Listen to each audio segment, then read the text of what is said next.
Thank you for tuning in to Behind the Music, the show where we interview extraordinary people doing extraordinary things. Today I have Ms.Mabi Gilliard, musician, singer, uh, doctor in ministry. She pretty much does it all. How are you doing today, Ms.Mabi? Doing great. Doing great. How about you? I'm doing good. Can you tell me the story about how your passion for drumming started? It started when I was 8 years old. And, being a PK, growing up in the church, watching other musicians, and it just kind of sparked from when I was a little girl, child growing up in church. And I asked my brother to teach me. My brother, TG, he's 5 years older than me. And he showed me a few things, and I pretty much took off there. Then he started letting me play in some services, and took the training wheels off and been playing ever since. Oh, that's awesome. And I love it. I still play to this day and be an old lady still playing the drum. Yes, ma'am. Hey, it's your first love, so it'll never leave you. It is my first love. It's a passion of mine, and I'm never going to let it go. Never. Can you tell me a little bit about how was it growing up in a musical family? It was fun. It's still fun, family time, especially holiday times, getting together. Everybody can sing or play or something. And a lot of people don't know that we lived in the church. So the instruments was there. So we would just go in there and practice, have jam sessions, just family. And growing up with us, we just strike up a song. We harmonize perfectly. We know each other's styles, playing together with my brothers and my sister. My baby sister plays keys. My oldest brother plays bass. And my brother that taught me how to play drums, he transitioned from drums. Now he plays keys, but he still plays drums too. And then as my nephews came into the scene, they started learning the instruments as well. So they're all multi-talented. Nieces, they sing. So my dad it came from my parents, actually. They're singers, were singers and musicians in their own right. My mom was the church first piano player. A lot of people don't know that. So it just kind of stemmed from there. But once we got groomed into it, she sat down, let us take it over. And my dad, a lot of people don't know, he played piano as well. So it kind of stemmed from that. Listen to him. Like I said, we lived in the church, so I could hear him in the middle of the night playing Andre Crouch through it all on the piano. He'd get on that ding, ding, ding, ding, ding. And just practicing over and over and over and over. And I remember one thing he used to tell us, that don't just be good at something, but be the best you can be. So I've always strived to be the best I can be, no matter what. Even when I played in a high school marching band, a female drummer, I wanted to outplay the guys. So I wanted to make my mark. So, and that still holds true to this day. Yeah, that's awesome. Did you ever encounter like any challenges growing up as a female musician? Because I know it wasn't as common at the time when you started to play versus now. Right, in the 80s, yeah. Yeah, a lot of people, their looks always like a girl's playing the drums, a girl. Yeah, so I guess you can kind of say in my community, I was kind of a trailblazer with that. And now you see female drummers all over the place, and kudos to all of them, and they're very good. I learned from others. I'm not to the point where I feel like I've arrived and I can't learn anything else. I learn from young people as well, and I always remain teachable, no matter, how I get. But yeah, the challenge, some guys look down and like, what's she about to do? Yeah, she, and then till I get on there and they just like mouth wide open, opportunities that, I feel like I should get, it will go to a male versus to me. And I've had that, but, it's okay. I feel like what God has for me is for me, And, whatever closed door that was closed, God opened another one, 10 times bigger. So, but that was a challenge growing up, being a female drummer sometime, it wasn't fully accepted like it is now. But it didn't matter to me because I was determined I was going to do this no matter what people said, no matter the looks I got. And I'm still that way. I still have that boldness about me. That's awesome. You have that boldness pretty much your whole life. Yeah, absolutely. And it comes from church. Thank God for my upbringing. I have to go back to that. If it wasn't for that, I don't know, I've probably been timid. And at one point, I was really shy. Believe it or not, I was really shy. But some way, somehow, I broke out of that shell. And here I am. Yes, ma'am. Been out the shell ever since. The times I have seen you on the drums on Facebook, God definitely opened up some other doors for you because you were killing it on those videos. Thank you, sir. I appreciate it. I'll try to play every now and then, and not to get, relaxed and get complacent and stagnant. I try to always hone my skill every chance I get. I own 2 drum sets, so I hop on either one of them and just kind of play it out. Yes, ma'am. One thing I don't do is I don't post my personal videos of me just practicing. I do that in my own time, but when I go out, you can see that I've practiced. So. I appreciate those doors that God has opened for me and will continue to do so prayerfully. And I appreciate you for thinking of me to even do this podcast to talk about it. Thank you. Oh, you're welcome. I thank you for allowing me to interview you again. It's an honor for me. Oh man, got me blushing. But yeah, one thing I just want to tell the younger generation, just to continue to learn, be teachable. Don't be cocky and arrogant. We can learn from each other. We can learn from the older generation as well as the younger. And every time you play, it's not a solo. It's one band, one sound. They want to do all these riffs and yeah, it's not about you, sir or ma'am. Just play the song like it needs to be played. You get your time to shine. So I just want to tell the younger generation, just don't take over the song and where the camera's all on you every time. And you're going to take a solo in the middle of the song. Just wait your turn. But just continue to hone your craft and study other genres, study other musicians. And stay prayerful, as well as, have a prayer life, have a relationship with God. How can you play for God that you don't know? So, you want to be able to have that connection with Him, because I feel every time I play, I feel it. I play with every fiber of my being. I give it my all. I give it everything I got. That's one thing I would say that's a pet peeve, a lazy drummer that just don't want to play, just get off the set if you don't want to play. You don't have to. Trust me, it's 20 more drummers that will outshine you. So, yeah, just have a passion for it. If you don't have a passion for it, don't do it. So, and it's not just with drumming, that's with anything. Yes, ma'am. That's the truth. And while we're talking about the younger generation musicians versus the older generation, what musicians were you listening to growing up? And what artists were you listening to growing up? And who are you currently listening to? Those are very good questions. It's funny you say that. Of course, I have to say Sheila E. I love Sheila E. And that sparked my interest back in the day. Growing up in a Christian household, we could not listen to secular music, but it was all around us, even in school and stuff. So I would sneak from time to time and listen to, Prince, Michael Jackson, artists like that in the secular world, in the gospel world. Of course, it was Hezekiah Walker, Kirk Franklin, Fred, DJ Patton, all these have paid. Now, oh my gosh. What am I listening to now? That's a very good question. I love Rich Tolbert. I don't know if you know him. Of course, Maverick City. We have to broaden our horizon. I do like CCM. Let's see, who else? There's so many I can't think right now, but yeah, it's a lot of new artists in my playlist right now. So yeah, definitely.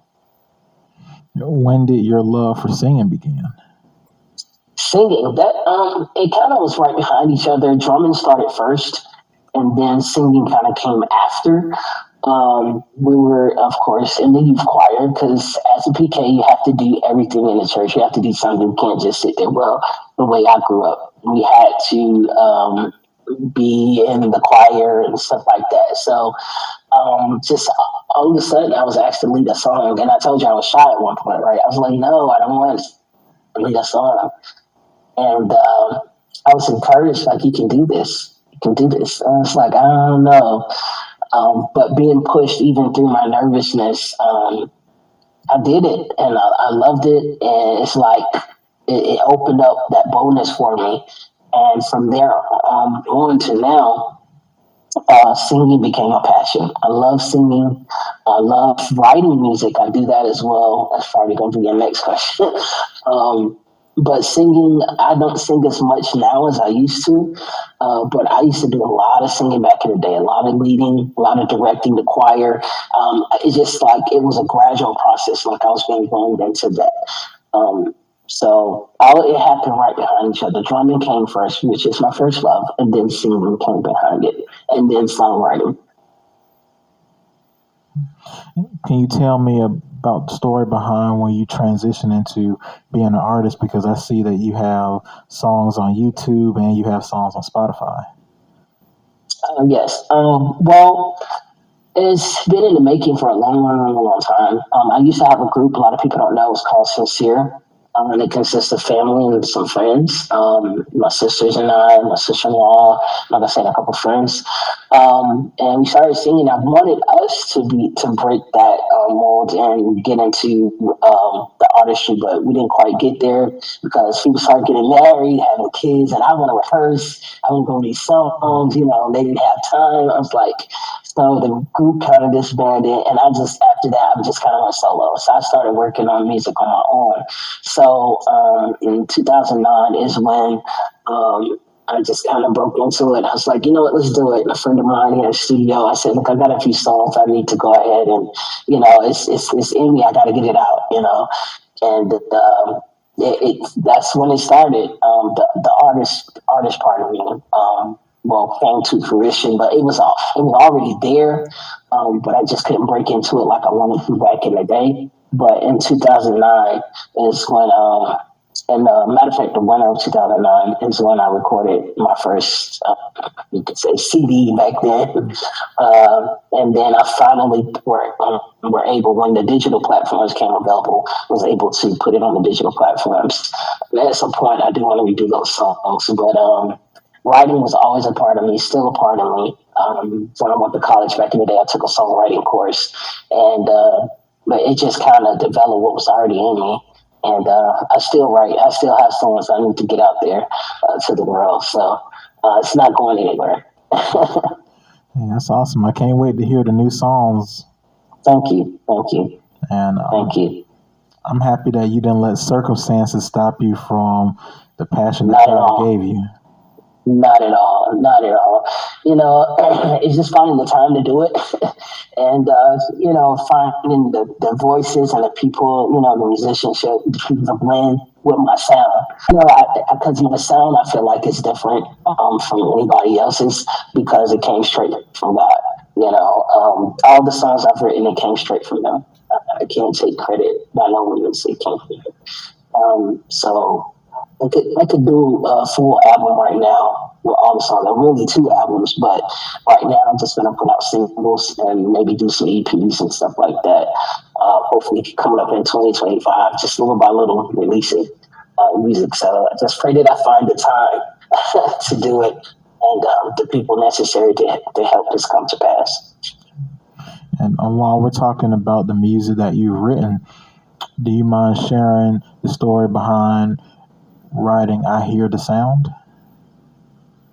Oh, yes, absolutely. Gathered family and friends on a Zoom, and we had a listening party, and I shared the story on my listening party on Zoom. So I'll share it. Well, so basically, I was attending a conference in Atlanta, and as I was preparing to go to the conference, it's like a 3-day conference. So that Saturday morning, I was in the kitchen washing dishes and just basking from the night before, and all of a sudden, these lyrics, words, like I said, every song has come from God, right? I hear the sound, of miracles. I hear the sound of miracles. It just kept playing over in my head. I ran and got my phone and I started singing it because I didn't want to forget it. I didn't want to lose it. And I made a mistake a lot in the past by not recording it when I first hear it. So I learned to just grab my phone and I recorded the sound, the music, the words, the lyrics, everything that I was singing into my phone. And that's where it was born, in the kitchen over the dishes one Saturday morning. That's where the song came from. And then finally I called a friend of mine. I was like, I need to record this. And yeah, that's where it came from. And I've been trying to find a lead for it because I don't really lead like I used to. A lot of people don't know. I did have surgery a couple of years ago, and then it kind of messed up my vocals a little bit. So my register is not as high, so I sing a little low. So I hear like a higher sound on it, and I do want to redo the song with like a lead or ad lib. But for right now, that song is just all background. But I think overall it went over well. A lot of people received it. It was well received. I didn't want me not being able to lead it to stop me. So I went ahead and put it out there. Yeah, that's awesome. And can you also share what inspired you to write Forever? That was back in, to be back. Forever, that came from God as well. I believe, if my memory serves me correct, I was riding in my car, and the tune, everything, like I said, how God does me, I can't speak for no other writer, but He gives me the tune, the lyrics, everything at the same time. And I just started hearing it forever, and same thing. I recorded it in my phone, and yeah. And I called a friend of mine that had a studio in Atlanta. I was like, I need to record this song. And he made it come to life for me. He really made it come to life. And it was born. That was back in 2009. Yeah. So what y'all hearing, that was many moons ago. And I hope it's still relevant to this day. From the rising of the sun to the going down of the same, your name is to be praised forever. So it's all about Him. Yes, ma'am. Hey, that's a word right there. Yes, sir. It's just so much more. Like all the songs I have now, the same thing. I would love to put out a song. I'm putting some fire into me by the time Easter comes, because there's a song that I have that will be good for Resurrection Sunday that I can be heard song all over the world. So just waiting to get back in the studio in 2025. ASAP. Yes, man. I can't wait to hear it. Oh yeah. How do you balance being in ministry along with being in music ministry? Actually, it's a great balance. Actually, ministry comes first before the music. Before I do anything, I pray. I seek God, and I encourage every musician, every artist, especially gospel artists, to have a relationship with Jesus first. And we have to develop that first. I spend time with Him. I pray. I get in the Word. I make time for Him every day. And it's easy because without Christ, there is no ministry. So I balance it, I believe, pretty well. And I kind of marry the two together. For me, it goes hand in hand. I do both. Lots of times before I minister, I always sing because it's a part of me and I can't help it. At some point, I'm going to sing. I may stop the message and sing. I'm going to sing after I preach, but it goes together. And it's a great balance. But we just have to learn what works for us, every individual. And spend time. Some people sit early in the morning. I mean, that's what I would say early in the morning. Well, I seek you. So I would sit early in the morning. Lots of times when I'm in the car driving by myself, that's when I spend a lot of time with them. I do listen to music sometime on the radio, and then sometimes I turn it off. But it's just finding what works for you. But I learned that balance over time. And you just have to, see what works for you. But I start my day with God, and I end my day with God. Very first thing in the morning, my feet hit the floor, and before I close my eyes at night, I pray and thank God for another day, and that's it. I'll mention a few ministries that you've played for, and do you mind telling me how you connected with that ministry? Well, I don't mind. What ministry? Which one? Mount Olive Baptist. Mount Olive Baptist. In Abbeville, right? Yes, ma'am. Oh wow, God did that. God did that. I started attending there like 2 years ago. Um, a friend of mine, a very special, dear friend of mine, we went to school together, been knowing each other for 30 years. I was attending there, and I was invited to come. Went and I fell in love with it. The anointing from the preaching, the singing, the music, everything. It just, I was like, wow, this is the place. This is where I need to be. And it wasn't just one time or hit or miss. This is every single Sunday. And I'm one of those, I get into the service, I'm going to lift my hands, I'm going to worship. But for me to every Sunday needing tissue and crying, I'm like, oh my gosh, what are you doing? I mean, ugly cry, ugly face. I'm like, man, I'm trying to look cute today. No. But I connected on that level. And let me tell you something.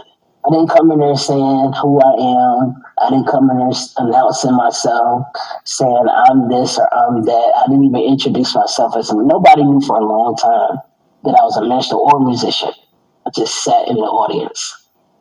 And as musicians and singers and ministers, lots of times we pour out, right? But then there are times we need to be poured back into. And in that season, 2 years ago, I was at that point that I needed to be poured back into because I was empty. I had given, and I was like, God, this is it. It was like a breath of fresh air, and I was being poured back into. So I know I've given you the long story, but just to make it short, God led me there through a friend of mine, and I'm so grateful to this day, and that's where I've been. And I actually joined last January. Yes, I've been a member for a whole year now, and I'm grateful for my home church. And it wasn't until this year that the door opened for me to preach there. So the little birdie told him I played drums. I think the door opened first for me to play drums, and then the door opened for me to preach. And been doing it ever since. As a matter of fact, I got to preach tomorrow, this Sunday. So pray my strength in the Lord. But I'm grateful to the leadership, the pastor that see the God in me to, open this door for me. And that's what I'm going to be until unless the Lord say different. That's awesome. You had a season where you got a chance to get poured into, and now you're pouring back into other people. Yeah. Yep. Like fill my cup, Lord. Now it's filled to overflowing, so now I have something to give, Absolutely. What the church? Christian Fellowship Church International. Oh yeah, that's my dad's church. That's my dad. That's where I got my start. I cannot. I wouldn't take nothing from my journey. That was boot camp. That was my training ground.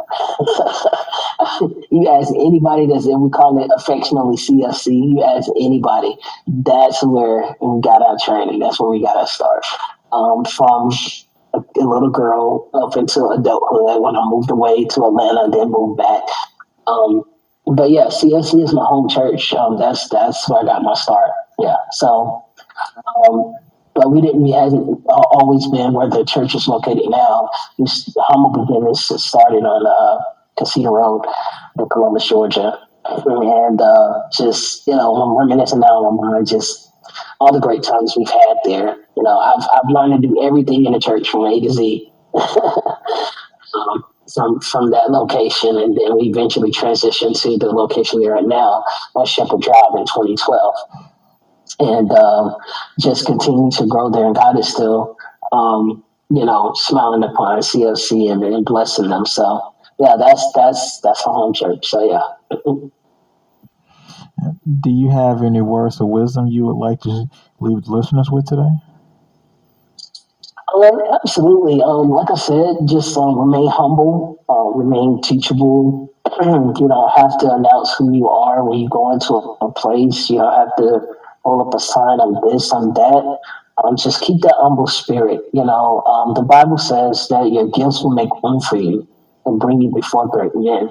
So if you just remain humble and be steadfast, immovable, always abiding in the work of the Lord, He'll open the doors for you, the right doors. And if you didn't open the door, that's not the door He wants you to walk into.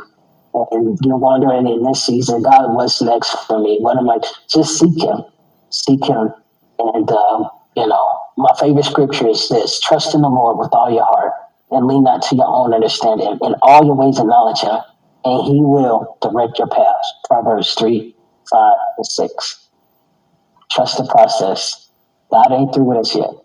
Amen. Is that the title for tomorrow's message? It's not. I can't tell you what the title is tomorrow. Okay. Tune in. I'll make sure I tune in. Okay. Yeah, I wanted to raise my hands when I heard that. Hey, Yes, you might be ma'am. shifting it. I don't know. Yeah, that came from deep within. Yes, sir. Came straight from the Lord. Yes, ma'am. I'll definitely have to write that one down. Yeah, please do. Then thank you again. Thank you for this opportunity. I'm so humble. There's so much I could say, and we'll be here all day talking because, this has been a passion of mine for 40 years, 40 plus years, tell my age.